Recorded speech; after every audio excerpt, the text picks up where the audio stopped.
ॐ सहना भवतु सहनौ भुनक्तु सह वीर्यं करवावहै तेजस्विनावधीतमस्तु मा विद्विषावहै। ॐ शान्तिः शान्तिः शान्तिः। हरिओम। तो पिछले श्लोक में भगवान ने ये कहा, ये यथा माम प्रपद्यन्ते, मतलब जो जिस तरीके के जिस प्रकार के रुचि वाले होते हैं वे उसी प्रकार के देवता का मनन करते हैं, उसके बारे में भजते हैं या उनके बारे में विचार करते हैं, सोचते हैं। अब आगे उसी श्रृंखला में आगे कहते हैं कि कांक्षितम कर्मणाम सिद्धिम यजंत ये देवता क्षिप्रम ही मानुषे लोके सिद्धिर भवति कर्मजा। तो कांक्षितम कर्मणाम सिद्धिम, जो कर्मों की सिद्धि, कर्म फल की सिद्धि। अब अगर आप अर्जुन को खुद को देख लें तो महाभारत के युद्ध में उपस्थित होने से पहले, जब इस गीता का प्रसंग हो रहा है, उसके पहले अर्जुन ने कहते हैं कि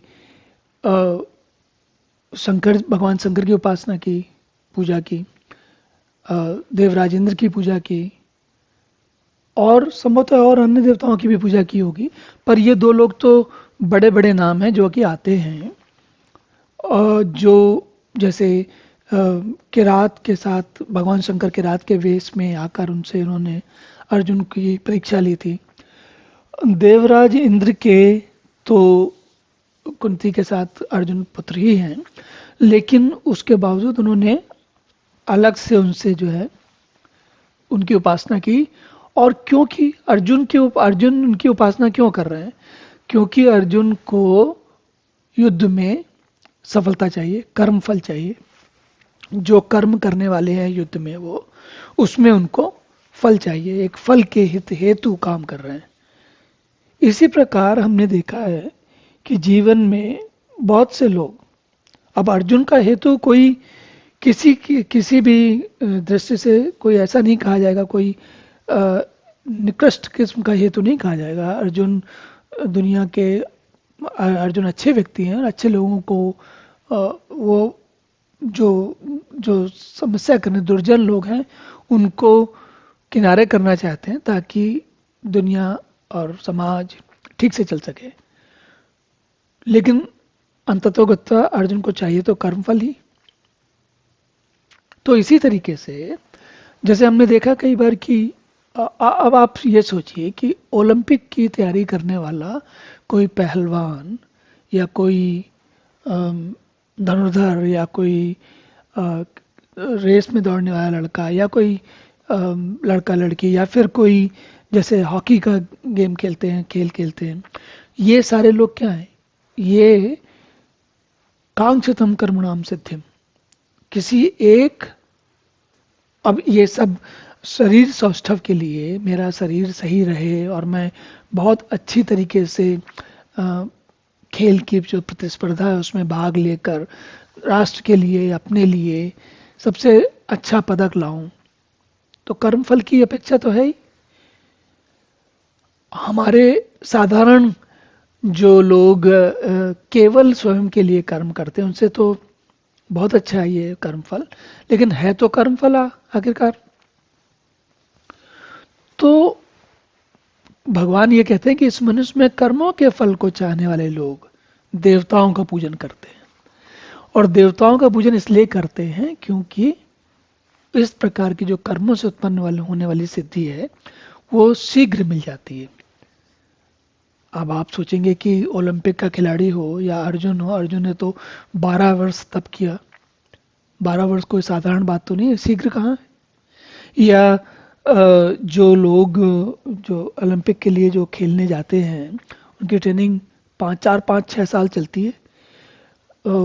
12-13 साल की उम्र से शुरू हो जाती है और 17-18 साल में जाके कहीं उनको अगर उतना अच्छा हो पाया तब जाके कहीं उनको मिलती है। तो आसान तो नहीं है, सरल तो नहीं है। फिर भगवान ऐसा क्यों कह रहे हैं कि उनको कर्मों से उत्पन्न होने वाली सिद्धि शीघ्र मिल जाती है?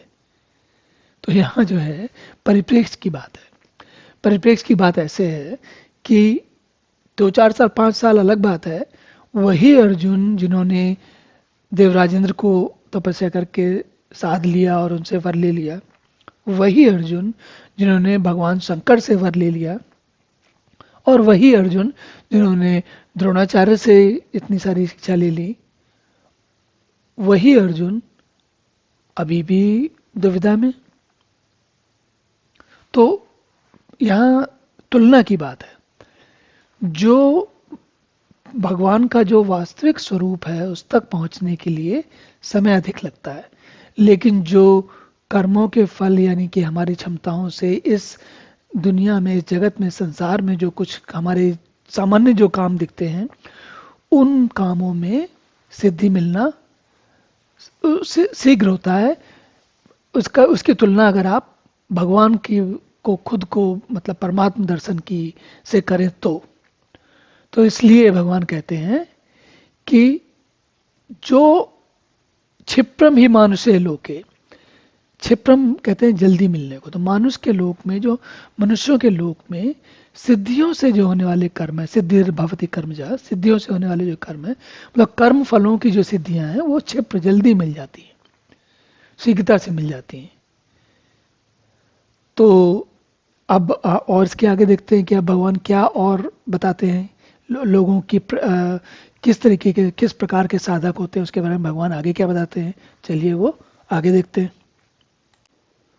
ओम पूर्णमदः पूर्णमिदं पूर्णात् पूर्णमुदच्यते पूर्णस्य पूर्णमादाय पूर्णमेवावशिष्यते। ओम शांति शांति शांति।